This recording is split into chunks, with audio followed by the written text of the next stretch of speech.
देखिए बेटा, ये जो आपको दे रखा है, stock is over valued bye 10% और बुक वैल्यू ऑफ स्टॉक 22,000 आपको दे रखी है।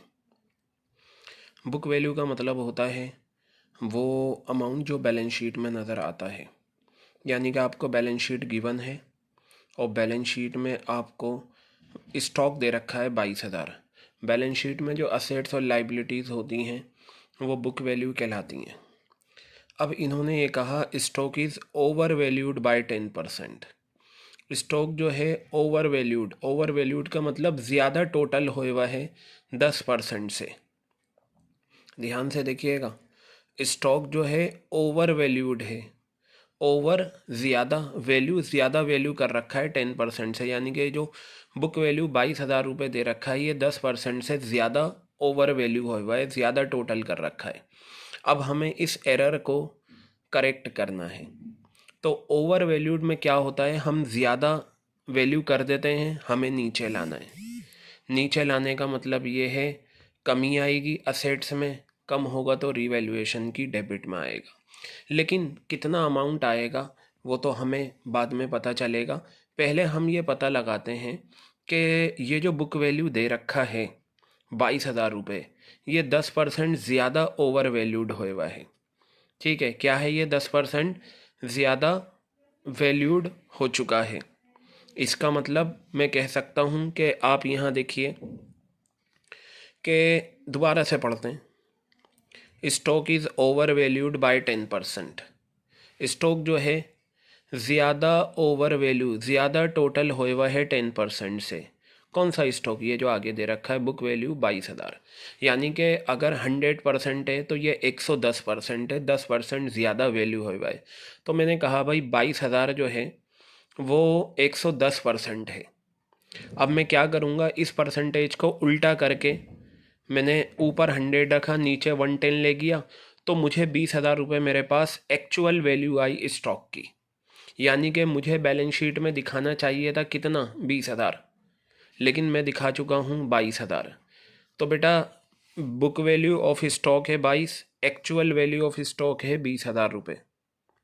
ठीक है, 22,000 से हमें 20,000 रुपये लाना है, 2,000 कम करना है। ये जो हम 2,000 रुपये कम करेंगे ये रिवैल्यूएशन की डेबिट में जाएगा, इसलिए मैंने यहाँ एंट्री करी revaluation account debit to stock. तो अगर मैं रिवैल्यूएशन को छुपा लूँ तो नीचे आ जाएगा टू स्टॉक।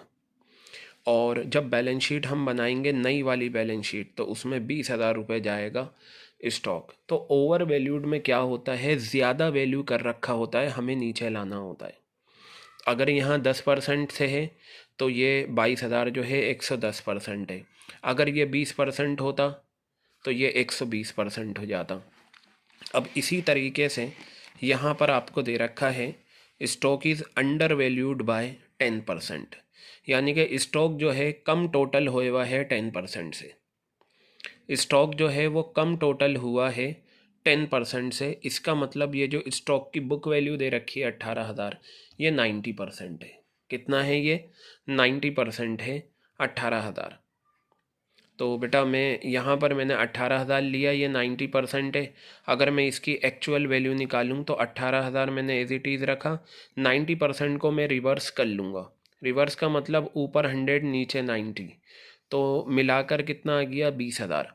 यानी कि जो बुक वैल्यू मैंने 18,000 बैलेंस शीट में दिखा रखी है, होनी कितनी चाहिए थी? 20,000। तो अंडर वैल्यूड का मतलब होता है कम टोटल कर रखा है, आपको बढ़ाना पड़ेगा। जब आप बढ़ाएंगे तो आप स्टॉक की वैल्यू बढ़ाएंगे। 18,000 से स्टॉक कितना ले जाएंगे? 20,000। 2,000 से वैल्यू बढ़ गई, 2,000 से वैल्यू बढ़ गई तो ये रिवैल्यूएशन अकाउंट की क्रेडिट साइड में जाएगा, इसलिए रिवैल्यूएशन क्रेडिट हुआ और स्टॉक डेबिट हुआ। ठीक है, अब जो हम नई बैलेंस शीट बनाएंगे उसमें असेट्स की जो स्टॉक की वैल्यू जाएगी वो 20,000 रुपये, ये रहा 20,000 will be shown in new balance sheet. इस साल के सीबीएसई सैम्पल पेपर में जो क्वेश्चन आया है वो यही आया हुआ है, ओवर वैल्यूड या अंडर वैल्यूड में से। तो बेटा ये आप देख लीजिएगा।